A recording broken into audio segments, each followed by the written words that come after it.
For centuries, Native American tribes inhabited a continent of widely varying and often unforgiving climates, from the icy tundras of the Arctic to the dense forests of the Northeast and the dry deserts of the Southwest. These indigenous communities learned to survive some of the coldest and most challenging winters on Earth. This feat was not simply a matter of physical endurance, but an artful blend of sustainable practices, profound environmental understanding, and cultural resilience. Native Americans developed a remarkable system for securing food, preserving resources, and strengthening community bonds, ensuring survival through the brutal winter months, even with minimal modern tools or technology.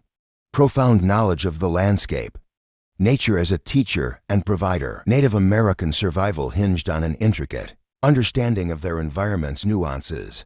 Each tribe honed its knowledge to adapt to the particular features of its territory, turning seemingly hostile surroundings into abundant sources of life. This knowledge was neither acquired quickly nor haphazardly. It was the result of millennia of observation, trial and error passed down through storytelling, ceremonial practices, and daily life. Native Americans were acutely aware of how the environment changed throughout the year, recognizing patterns in animal migrations, plant life cycles, and weather patterns. They learned not only where to find food, but also when to gather, hunt, or harvest with the least harm to the land. This deep connection to the land was often reflected in their spiritual practices. Many tribes believed the land itself was sacred, and that all its gifts, plants, animals, water, and soil, were entrusted to them by the Creator. They approached survival with respect and humility, embracing practices that preserve the ecosystem for future generations. Native Americans saw themselves as part of nature's cycle, not as its rulers, which informed their sustainable practices and helped maintain ecological balance.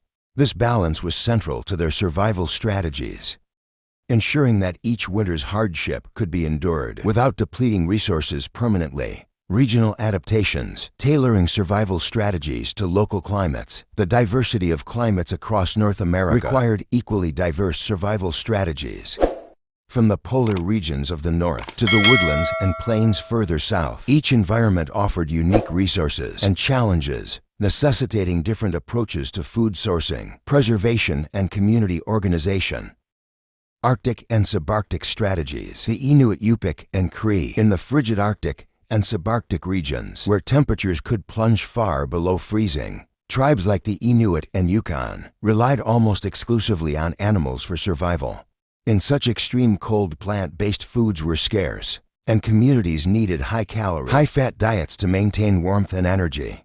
They hunted seals, whales, and caribou, all rich in fats that provided both energy and insulation from the cold. Whale blubber and seal fat became staples of the Arctic diet, used not only as food, but also as fuel for lamps, and even in traditional medicine. These northern tribes developed impressive methods for food storage, often taking advantage of the natural refrigeration provided by permafrost.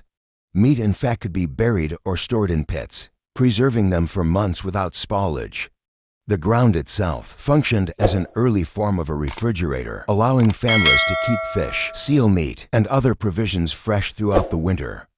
Frozen food storage also played a role in community dynamics, as resources were often pooled to ensure everyone's needs were met, particularly during harsh weather. Plains and mountain tribes. Lakota, Cheyenne, and Ute on the Great Plains. Tribes like the Lakota and Cheyenne faced cold but open landscapes with relatively fewer forest resources. Here, large game animals like bison, elk, and deer were essential, providing meat, hides, bones, and sinew. The bison was the lifeblood of many plains tribes. Its meat was dried and turned into jerky, while hides were crafted into warm clothing, shelter coverings, and bedding. Bison bones and sinew were transformed into tools, weapons, and thread, proving that every part of the animal was used. Hunts often took place in the summer and fall, with large organized gatherings to ensure enough meat for the entire community. These hunts were both physically and spiritually significant. They required a great deal of coordination, and communities often held ceremonies before hunts to honor the animals and ensure a successful expedition. Tribes like the Ute in the Rocky Mountains faced similar conditions, relying on elk, deer, and small game supplemented by foraged Plant foods that could be stored for winter. Eastern woodlands, the Iroquois and Algonquin. In the dense forests of the eastern woodlands, tribes like the Iroquois and Algonquin could rely on a mix of hunting, fishing, and agriculture. The Iroquois, known for their sophisticated agricultural practices, cultivated corn, beans, and squash, known as the Three Sisters. These crops were planted together in a unique form of companion planting that allowed each to benefit from the other.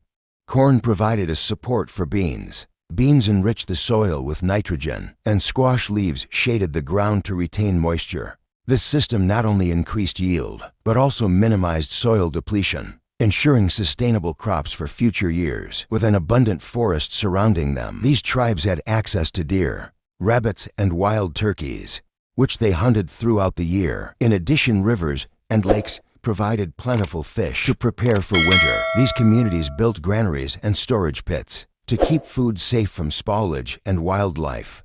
Communal longhouses allowed families to live together, share resources, and keep food stores secure and accessible. The Southwest Pueblo and Navajo. Agricultural innovations in the arid Southwest. Tribes like the Pueblo and Navajo faced unique challenges, including limited water and sparse vegetation. However, these communities devised innovative solutions. They built intricate irrigation systems, channeling precious water to grow corn, beans, and squash. Underground granaries and above-ground storage structures protected food from harsh weather and pests, keeping it safe and edible for months. The Navajo and Pueblo diets included small game, such as rabbits, which were easy to catch, and provided meat when other food sources were scarce.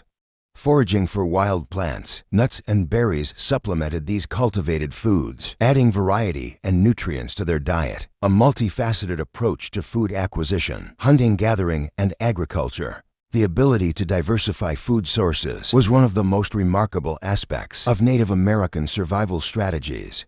For many tribes, hunting and fishing formed the backbone of their winter diets.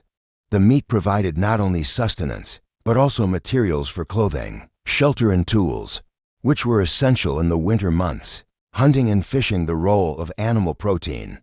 Large animals like bison, elk, and caribou were essential sources of protein, fat, and raw materials. Plains tribes hunted bison in large-scale expeditions, ensuring a stockpile of meat for winter.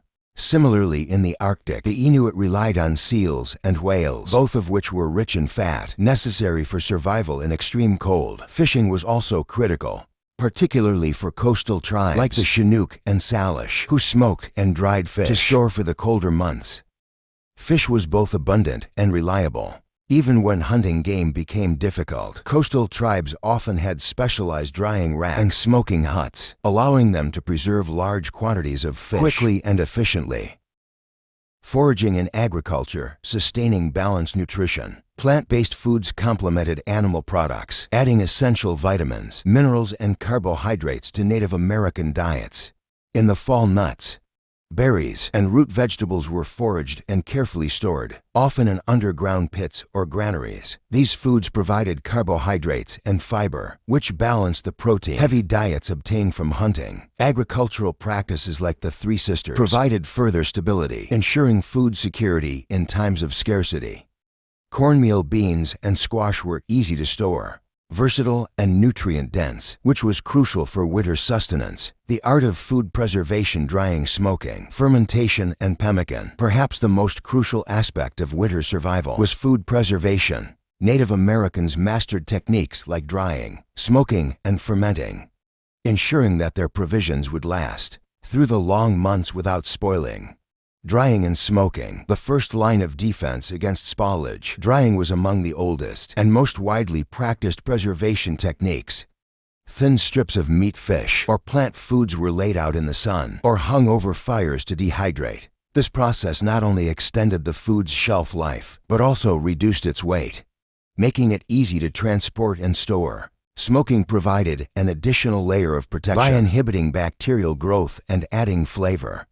Pemmican, the ultimate survival food. For plains and northern tribes, pemmican was a revolutionary survival food. Made from dried ground meat, mixed with fat and sometimes berries, pemmican was incredibly calorie-dense and lasted for months without spoiling.